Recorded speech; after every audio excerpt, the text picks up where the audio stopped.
Hello बच्चों। तो आज से क्लास पे आप लोग का फिर से स्वागत है। आज फिर से हम एक टॉपिक लेके आए हैं आप लोग के लिए और टॉपिक का नाम है अमरूद का पेड़, है ना। अमरूद का पेड़, है ना। इसके लेखक हैं ज्ञान रंजन। कौन है लेखक? ज्ञान रंजन। ठीक है, क्लास 8 का यह टॉपिक है, चैप्टर 8। ये आपका एनसीईआरटी और जेसीईआरटी दोनों में मेंशन है बच्चों। तो चलिए बिना समय गवाए क्लास को शुरू करते हैं। आप हर एक लाइन में हमारे साथ रहिएगा ताकि आपका एक भी प्रश्न छूटे नहीं, ठीक है। क्योंकि क्वेश्चन बहुत ही आसान आते हैं, बस बच्चे करते क्या है, चैप्टर को ध्यान से पढ़ते नहीं हैं, या फिर बोलिए तो पढ़ने मन नहीं लगता है सही से उन्हें। तो अब आप इसे देख कर सुन कर भी अपने तैयारी को मजबूत कर सकते हैं बच्चों। तो चलिए बिना समय गवाए क्लास को शुरू करते हैं। सबसे पहले चैप्टर का नाम है अमरूद का पेड़। क्या है? अमरूद का पेड़। लेखक है ज्ञान रंजन। क्या है? तो इस चैप्टर में लेखक क्या करना चाहता है, आखिर किस चीज को मेंशन करना चाहता है?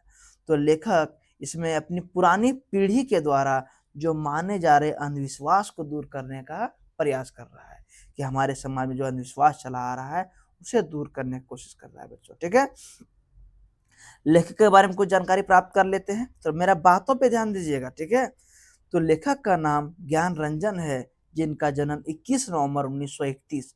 जन्म कब हुआ इनका? 21 नवंबर 21 नवंबर 1931 में बच्चों। कब? 1931 में।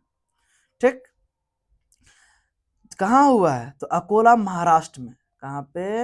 महाराष्ट्र में हुआ, एमएच में। ठीक है, कहाँ पे? एमएच में, महाराष्ट्र में, अकोला। ये हिंदी कहानीकार लेखक है बच्चों। ठीक है, चलिए देखते, इन्हें भी मैथिली शरण गुप्त सम्मान से नवाजा गया है ना। तो शुरू करते हैं। कहता है क्या चैप्टर, कि घर के सामने अपने आप ही उगते और फिर बढ़ते हुए एक अमरूद के पेड़ को मैं काफी दिनों तक देखता रहा हूँ। एक क्या कहता है, कि घर के सामने अपने आप ही उगते और फिर बढ़ते हुए एक अमरूद के पेड़ को मैं काफी दिनों से देख रहा हूं। केवल देखता ही नहीं, इसे देखने में और भी चीजें शुमार है। क्या क्या है? 3-4 साल में बड़े हो जाने, फूलने और फल देने के बाद उसकी ऊंचाई गंधराज या हरसिंगार के पेड़ से ज्यादा नहीं बढ़ी। मतलब क्या बोल रहा है, उनका जो उसका जो पेड़ का ऊंचाई है ना, कितना मात्र हुआ, गंधराज पेड़ जो होता है या हर सिंगार जो पेड़ होता है उससे ज्यादा नहीं बढ़ा। शुरू शुरू में तो परिवार के सभी लोगों ने उसके प्रति उदासीनता ही रखी। शुरू में सबको क्या, उसके प्रति उदासीनता का भाव रखा कि नहीं ठीक है, शुभ नहीं है, या कहूं तो लापरवाही बरती। ठीक है, उसका केयर नहीं किया तो गलत नहीं होगा। राम भरोसे पेड़ जब बड़ा हो गया और हमारे मकान का फ्रंट जब भरा भरा लगने लगा, मतलब आंगन जो होता है ना, भरा भरा लगने लगा, तो सबने पहले बाबू कन्हैया लाल की बूढ़ी पत्नी, क्या बोलता है, सबसे पहले बाबू कन्हैया लाल की बूढ़ी पत्नी ने एक दिन टोका। अब सुनो क्या हो रहा है कहानी में। टोका, क्यों टोका? और टोका कि पश्चिम की तरफ अगर मकान का मुखड़ा हो, क्या हो, कि अगर पश्चिम की तरफ अगर मकान का मुखड़ा हो, मतलब द्वार हो, और सामने ही अमरूद का पेड़ हो, और सामने अमरूद का पेड़, तो राम राम बड़ा अशुभ होता है। समझ जाइए, ये सब गांव में प्रचलित है, हमने भी झेला है, आप लोगों ने भी कभी ना कभी सुना ही होगा। अम्मा के चेहरे पर थोड़ा सा भय अपने कुनबे के लिए आया, पर मुझे विश्वास था कि इन सब पिछड़े ख्यालातों का हमारे घर पर में गुजर नहीं हो सकेगा। क्या बोला, कि भले वो बुढ़िया अपना कूटने के लिए आई होगी, अपना सखी बखारने के लिए आई होगी, लेकिन हमें विश्वास था कि मेरे घर में इससे कोई खास फर्क पड़ने वाला नहीं है। कहता माँ अजमेर में जेल कर चुकी है। जो बुढ़िया बता रही है वो अजमेर से जेल काट के आई है, वो भी लंबा जेल। सत्याग्रह के दिनों में पिताजी खुद राजनीतिक सामाजिक उदारते वाले आदमी हैं। हमारी एक बुआ ने विवाह नहीं किया और पढ़ने लिखने में ही उन्होंने अपनी जिंदगी डुबो दी। क्या बोला, एक बुआ हमारी ऐसी है जो शादी नहीं की है, वो पढ़े लिखे चक्कर में क्या हो गया, अपना लुटिया डुबा ली। ठीक है। और समाज उन्हें कोई चुनौती देने का साहस नहीं कर सका, और कोई समाज उसे किसी प्रकार का चुनौती देने का भी साहस नहीं कर सका। एक को छोड़कर हम सभी भाइयों में खिलाड़ीपन है। क्या बोल रहा है, अगर एक भाई को छोड़ दें तो हम सब भाई अपने आप में एक्सपर्ट हैं। चचेरे ने अंतरजातीय विवाह किया है। इनका चचेरा भाई क्या किया है, अंतरजातीय विवाह मतलब लव मैरिज किया है, प्रेम विवाह किया है, समझ जाइए। और मुझे तरस आ गया कि कन्हैया लाल की बूढ़ी पत्नी कैसी बेहुदा फूहड़ बातें कहती है। ठीक है, कि बताओ हमारा परिवार इतना मॉडर्न है कि सब भाई खिलाड़ी हैं, लव मैरिज कर रहे हैं, ऐसे वैसे रह रहे हैं, अरे बुढ़िया के फूहड़ बातें करती है। खैर, यह तो ऊपरी बात हुई, लेकिन मैं अक्सर पाता कि अंदरूनी तौर पर भी हम सभी लोगों में कहीं पिछड़ेपन की, बोला ना, बदसाना का भाव अंकुर रहा है। मतलब धीरे धीरे आपसी भाई में क्या हो रहा है, फूट हो रहा है। वैसे अम्मा की प्रतिकार सुंदर मुखाकृति पर अमृत के प्रसंग में हमेशा भय की व्यक्ति हो जाती थी। वैसे जो मम्मी भी थी ना, उसके प्रति हमेशा डर का भय में ही रहती थी, अमृत के पेड़ के प्रति। 57वें की, क्या बोल रहा है, 57 की बरसात में अकस्मात एक दिन मिद्दू ने सबको दौड़ाया, क्या लिखा, दौड़ा कर बताया कि अमरूद में 3-4 सफेद फूल आ गए।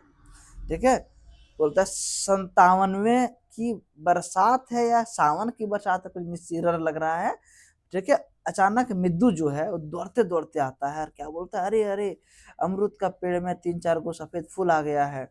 मिद्दू के ऊपर बढ़ी रही थी। ठीक है, बोल रहा है कि उसकी आकृति वह या ओप चढ़ रहा था। क्या बोल रहा है, उसकी आकृति जो है ना ऊपर की ओर, एक तरह समझिएगा, ओप चढ़ रहा था।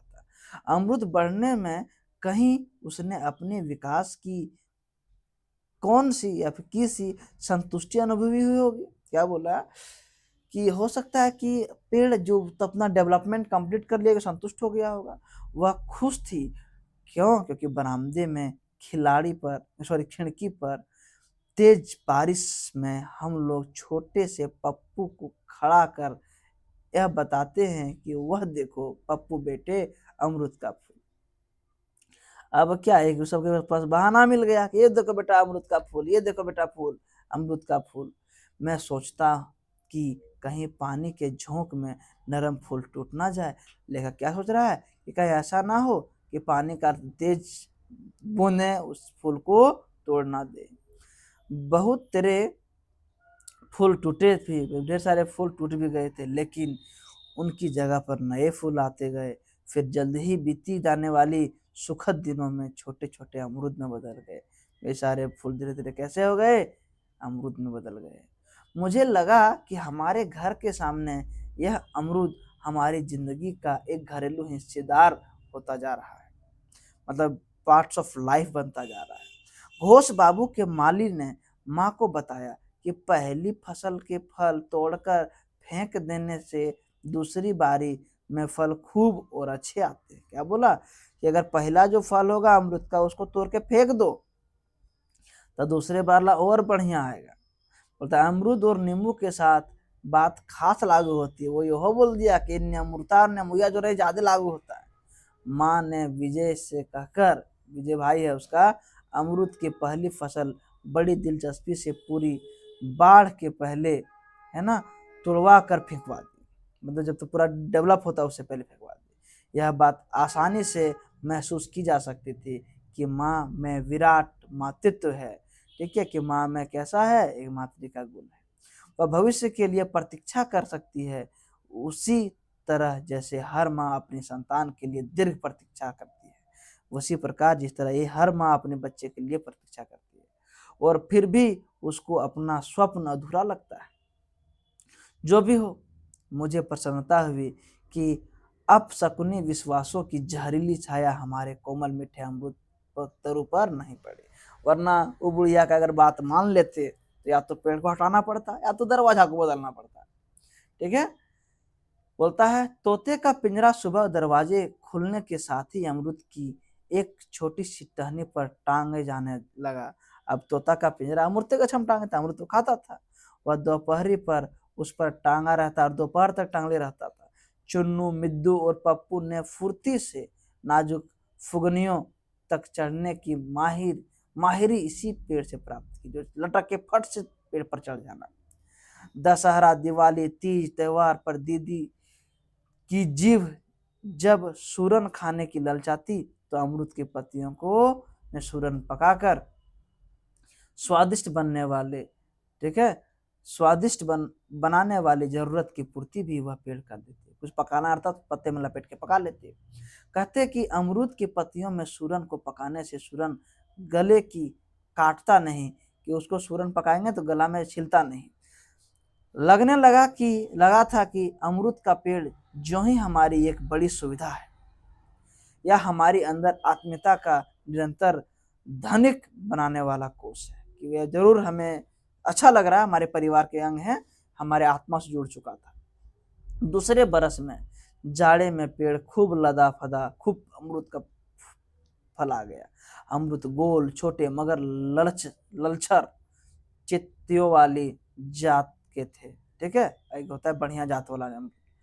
ठीक है, ढेपियां मुलायम होती थी, लोग उन्हें तोड़ लेते और पूरे जाड़े जी भरकर घर में टमाटर और अमरूद का सलाद खाया गया। ठीक है, ये अकेले नहीं, गांव के लोग भी।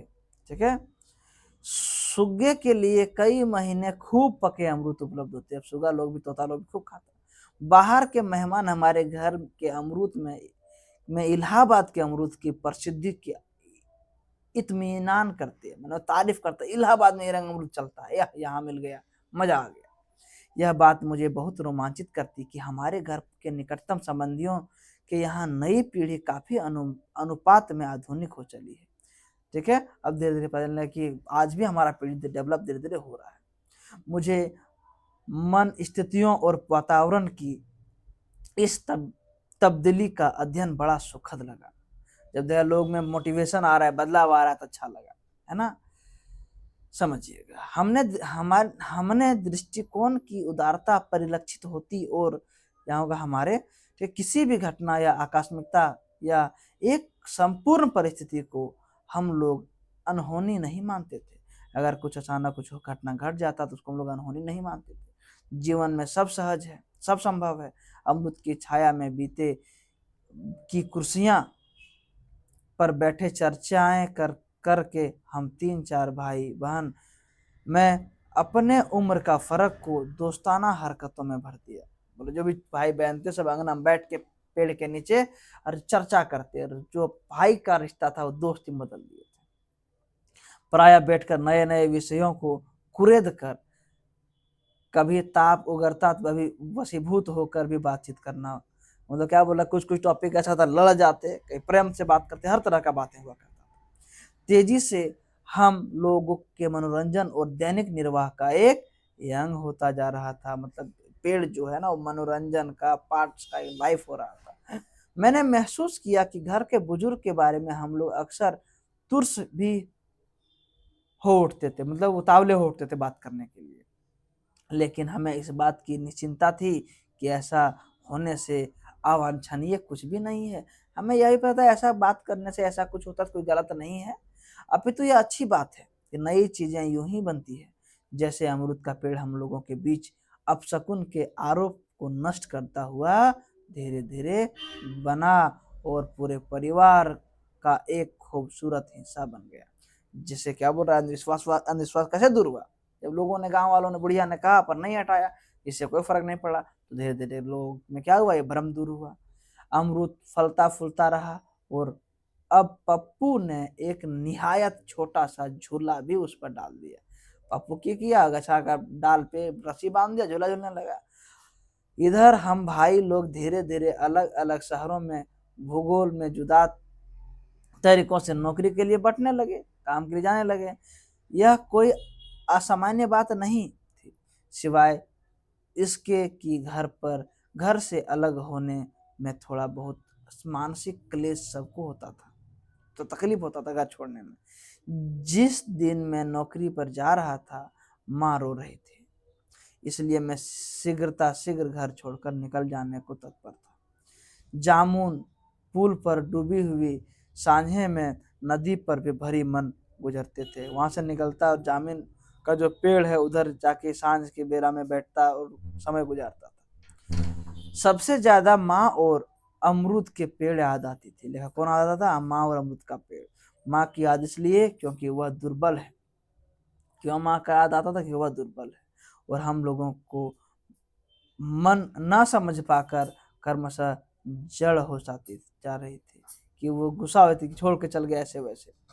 और अमरूद की याद इसलिए कि उसके माध्यम में से अपने अंदर एक जागृति का मन भाव या मान रहा था। अमरूद का पेड़ मुझे प्रतीकों का निर्माण किया करता था। फिर एक नए संसार की कल्पना में मैं निगमन हो गया, मतलब मैं घुल मिल गया इस ट्रेन यात्रा में। और अनेक बार मैं इस नए संसार में डूबकर भक्ति और आत्मसंतुष्टि कर पाता था। तो उसी के बारे में सोच सोच कर अपने आप को सुखद रखता था लेखक। आगे बोल रहा है, अमरूद के पेड़ के प्रति समर्थन और राग मेरे मन में यूं ही एकत्र हो आया क्योंकि बाद में कई लोगों ने घर के सामने अमरूद होने को अशुभ बताया और पेड़ को तुरंत कटवा देने की सलाह दी। बहुत बार मन भर आता था क्योंकि ढेर कोई उसको अशुभ बताकर काटने का सलाह देता था। माँ पर छा जाने वाली स्वाभाविक भय हमें नागवार गुजरता था। क्या बोला कि कोई ठीक नहीं है, अशुभ कारण कहीं माँ के साथ कुछ अनहोनी ना हो जाए। ठीक है, वो भी टेंशन था क्योंकि ऐसा लगता जैसे माँ हम लोगों के अंदर पैदा होने वाले नए और बलिष्ठ ख्यालों के प्रति असहयोग कर रही थी। कि हम लोग नए नए मॉडर्न सोच वाले थे और माँ पुराने ख्यालों वाले थे। जब जब अशुभ के ठेकेदारों ने अमरूद की बबात कुछ कहा, घर के हम सब बच्चे जूझ हो उठते थे। ठीक है, क्षुब्ध हो उठते थे। वस्तुतः यह गुण हमारे बुजुर्गों से ही मिला है। ठीक है, ढेर को क्या होता था, बताता था ये ठीक नहीं है, ऐसे वैसे, तो हम लोग क्या होते थे, थोड़ा सा कुछ देर सोचते थे। जीवन नए अनुभवों से गुजरने के मध्य व्यतीत हो रहा था, नए नए चीजें सीखने को मिल रहा था। मिद्दू ने रखाला के साथ कुछ अमरूद भिजवाए थे। रखाला कोई होगी, उनके साथ कुछ अमरूद भिजवाया था और खत में लिखा कि इस बरस जबकि अमरूद भरपूर आया है, घर में कोई नहीं है। क्या बोला? अमरूद तो खूब है पर घर में खाने वाला कोई नहीं। तथा नम कर देने वाली जज्बाती बातचीतें, कई नाजुक टुकड़े, बातें इतना आसान नहीं तो कहने का आशय था घर में हम अकेले हैं। पिताजी की चिट्ठियां हमेशा ही कुछ दूसरे प्रकार की रही है। उनमें एहसास की चादर ओढ़ने का प्रयत्न या दबाव रहता था। मैं देखता हूँ कि थोड़े समय में ही दुनिया में बहुत परिवर्तन हो गए और यह परिवर्तन तेजी से दूसरे परिवर्तन की भूमिका बताने जा रहा था। मतलब परिवर्तन तो रेगुलर रोज होता है इंसानों के साथ। बड़े बड़े घातक शरीर दुख मामूली और अनिंदनीय हो गए। ठीक है, दुख से क्या हो गया, नॉर्मल हो जाता है। और पिताजी लिखते हैं कि माँ के बाएं फेफड़े में जो धब्बा था वह पुनः उभर आया है। क्या? माँ के जो बाएं फेफड़े में धब्बा था वो पुनः उभर आया है। यह सब किसी अशुभ या ग्रह नक्षत्र का दुष्परिणाम है। ठीक है, वह क्या बोलता? शायद हम लोगों के बुरे दिन आ गए, पिताजी कहता है, लेकिन मैं जानता हूँ कि यह अक्षमा बहुत आसान है। ठीक है, अक्षमा एक तरह से टीवी रोग का बात कर रहा है और कहानियां भी पात्रों में अक्षमा से ग्रसित होना है। ठीक है, लोगों को द्रवीभूत नहीं कर पाता। अच्छे संपादक ऐसी कहानियों में से उब जग गए हैं और उन्हें लौटाना ही श्रेयस्कर समझते हैं। तो लेखक नहीं छापना चाहते। फिर मृत्यु की आज इतनी असहनीय नहीं रह गई। क्या बोला, आज डेथ भी इतना आसान नहीं रह गया। दुख शरीर से मन पर सिमट आया है। पिताजी ने एक बार यह भी लिखा कि सबसे बड़े भाई चूल्हा चौका अलग करने के लिए एक तनाव पैदा कर रहे हैं। क्या बोला कि बड़ा भाई अपना चूल्हा चौका अलग करने के लिए तनाव पैदा कर रहे हैं। बड़ी चकचक है, मतलब खूब तेज है। बहू ताजी रोटियां तो खुद खा जाती है। क्या करती है बहू, ताजी रोटियां तो खुद खा जाती है और बासी हम लोग के लिए रख देती है। ये बहुओं के लिए आम बात है। ठीक है, क्या बोला है कि बहू ताजी रोटियां खुद खा जाती है और बासी हम लोग के लिए, तो माँ बाप के लिए रख देती है। कौन, बड़ी भौजी। तुम क्या जानो हम लोगों का जीना मुहाल हो गया है। बेटा को, लेखक को पत्र लिखता है कि तुम क्या जानो हम लोग का जीना कैसा हो गया है, मुहाल हो गया है। इधर तुम्हारी माँ अमरूद का पेड़ काटने को कहती है।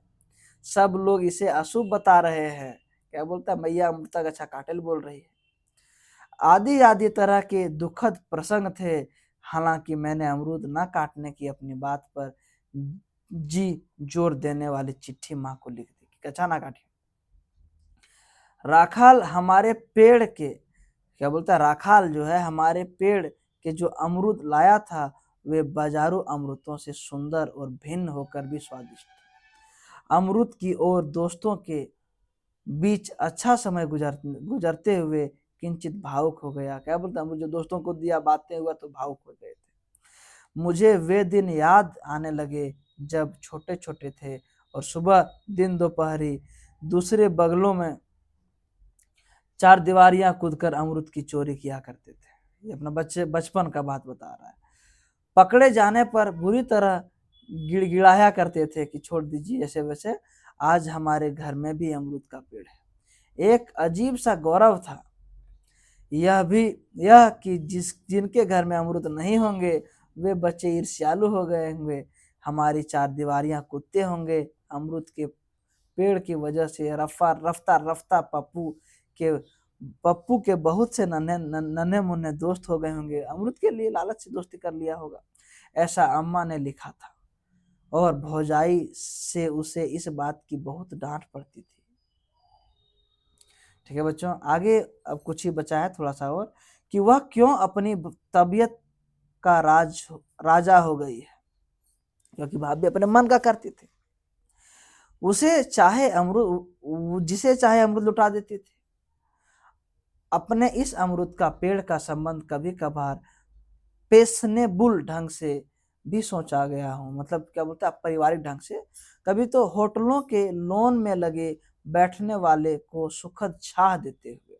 मानो तो ऐसा हो गया था अमरूद का पेड़, तो होटल में लॉन में बैठता है ना छाव में, उसी तरह अमरूद का छाव में बैठते थे। रंगीन पत्ते दिखते थे, है ना, छायादार, क्या बोलता है, अक्सर उभरी रहती थी।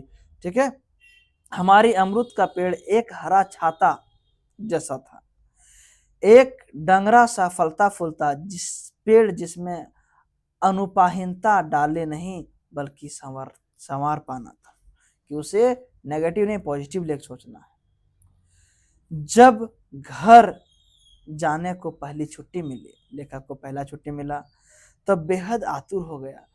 सुख तन मन पर एक बहसत की तरह सवार था। फिर अंधेरा जमुना ब्रिज से गुजरती हुई गाड़ी उत्तेजित कर दिए और रात के सन्नाटे में एक अभूतपूर्व रोमांच के साथ मैंने अपने प्यारे शहर को देखा, जिस शहर से वह आ रहा था। वह रात उजाले की प्रतीक्षा में उड़ी हुई नींद की एक सुखद बेचैन रात थी। एकदम खुशी से नींद नहीं आ रहा था लेखक को। पता नहीं, एक अजीब भयानित सी विराटता के ख्याल मन पर छोटे छोटे टुकड़ों में बनते बिगड़ते रहे। तरह तरह का सोचा रहा था मन में। जैसे नगर इलाहाबाद की आत्मा बहुत क्रांति है, मतलब अब शहर इसको काटने लगा था। अपने आप लोग काम कर रहे हैं, बुद्धियां किसी नए रचनात्मक परिवेश के लिए सक्रिय है। स्थूल के नाम पर यह शहर जैसे परम शून्य है, जैसे धंसने पर शायद बहुत व्याकुल होता है ना। आगे बोलता है लेखक कि तड़के उठकर मुझे इस बात का बड़ा खेद हुआ, अचानक से उठा दुख हुआ कि शायद हमारे प्रति घर में बड़ों में कोई स्वभाव भाव नहीं रहे है, कि कोई ऐसा तो नहीं, कुछ सोच आ गया मन में। ऐसी स्थितियां में मुझे बारंबार अवनिंद्र बाबू, ठीक है, अवनिंद्र बाबू का वह चित्र याद आता था जिसमें एक बूढ़े पेड़ की आत्मा अपने को तोड़ देने की प्रयत्न सुखी है, क्योंकि उसे यह जानकारी है कि उसकी घर में एक नवल तरु उगाया था। यह बात उतनी बुरी नहीं थी कि अमरूद का पेड़ को काट कर उसकी जगह पे क्या है, गुलदाउदी और दूसरी केले की क्यारियां बना ली। इतना भी दुख नहीं था, बल्कि चुनौती इस बात की थी कि हम लोगों में जब धीरे धीरे जिंदगी की बुलंदी विकसित हो रही थी, तभी माँ को रूढ़ी और अशुभ के मिथ्या भय पराजित कर रही थी कि कुछ गड़बड़ है, अशुभ है। माँ शायद माँ हम संतान ने उन्हें अशुभ से लड़ सकने में सामर्थ्य का आश्वासन नहीं दे सके कि टेंशन ना लो, हम लोग मुसीबतें लड़ लेंगे। मैंने पाया कि वह भय जो माँ के चेहरे पर क्षणजीवी हुआ करता था अब गहरा गया है। माँ का मन यह मान बैठा कि बड़ी बहू की अलावा अलगाव भावना, अलग होने की भावना, सबसे छोटे निठल्लापन, खुद उनकी बीमारी और लोगों के धंधे से बिखर जाने और कुछ नहीं बहुत दिनों तक दरवाजे पर उसी अमरूद के पेड़ से लगे रहने की दुष्परिणाम। क्या बोले, अलग होने का बान था, सब माँ का तबीयत खराब तो लग रहा था, एक अच्छा कारण हो गया ऐसे वैसे। आगे है, कुछ देर बाद मैंने साधारण तौर पर अमरूद की बावत माँ से पूछा तो मिद्दू से गुस्से को सहारा मिला, ठीक है, कि उसके कंडेले की आंखों में एक छोटा सा तूफानी झोंक उठा, ठीक है, एक मिनट बच्चों, उठा, बैठ गया, उसका मुंह फूल गया था। मेरे लिए तसल्ली बस इतनी थी कि मुझे उसका क्षोभ अच्छा लगा, क्योंकि यह क्षोभ मौजूदा सामाजिक परिस्थितियों में निहायत जरूरी है, क्योंकि यह जीवन का परिष्कार करता है, बशर्ते इस क्षोभ का संसार हो और उसे स्वयं पोसा था, सहा बोलता है, सहा भी जा सकता था, मतलब जो भी तिरस्कार या पोसा उसे सहा जा सकता था। अम्मा ने मेरे प्रश्न का अपने ढंग से ठीक जवाब भी दिया था। शायद उन्हें भी दुख था, कि बहुत दुख इसलिए भी कि हम दुखी थे। मिद्दू गुस्सा था, मिद्दू उससे गुस्सा था, इसलिए नहीं कि उनसे कोई गलत काम हुआ था, बल्कि इसलिए कि सूरज पिछवाड़े की पीपल के ऊपर आ रहा था और जहां अमरूद का पेड़ था वहां धूप का चकती तेजी से बड़ा दिख रहा था। ठीक है बच्चों, तो ये हमारा आज का चैप्टर था, ठीक है, समाप्त होता है, फिर मिलेंगे नए चैप्टर के साथ। तीसरे मेनली क्या था, एक तरह से अंधविश्वास को बढ़ावा दिया गया था और कुछ भी नहीं है। धन्यवाद, आज की क्लास को यहीं विराम देते हैं।